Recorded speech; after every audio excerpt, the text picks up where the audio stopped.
So a long time ago, I wanted to train to be a pediatrician, it means a specialist for children.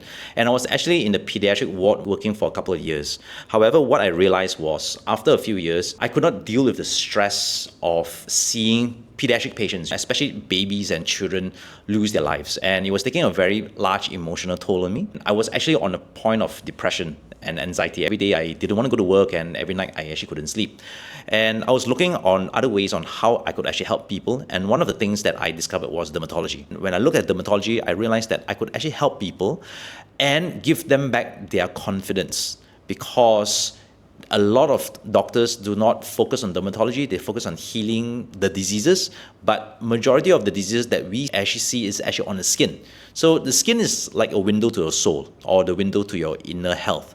And by diagnosing things on the skin, you could actually catch a lot of chronic diseases very, very early on. So hence, that's where I focus and I venture into dermatology. So it is true that majority of dermatologists, what they do is they do see acne-related cases, pigmentation-related cases, and things like eczema and psoriasis, but it's actually more than that. There's actually a lot of diseases that actually falls under dermatology. First of all, there's STDs, it actually falls under dermatology. Secondly, there are also a lot of very uncommon skin diseases that we do see from time to time, and all of this actually ties into the body's inner health, and as well as, more importantly, it actually ties into someone's self-esteem and self-confidence. Because if you do not see a healthy glowing skin outside, most people, when they look in the mirror, they actually feel depressed. And most people, when they actually see the first thing that is actually wrong with their skin. They don't actually see themselves. They see the problem that occurs on their skin. Hence, when I went to dermatology, it's my main goal to actually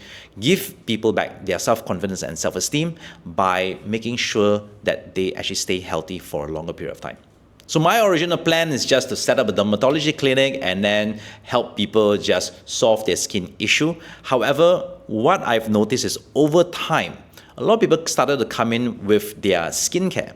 Sometimes when I ask them, why do you buy a particular skincare? And a lot of times they say, because it was recommended to me, because I saw this particular advertisement, and hence I bought the skincare, and I have no idea whether it works or not. So I realized that a lot of people did not have proper skincare knowledge, and even a lot of doctors didn't have proper skincare knowledge. So I dove deep into the chemistry of skincare, into how skincare is formulated, and how actually skincare works on the skin. From there, I would then educate people, hey, this is the kind of active ingredients that you should use for your skin problem. And once they understand that the skincare can actually solve 80 to 90% of their skin problems, they're actually much more liberated and they're much more happier. They don't actually need to come and see me anymore.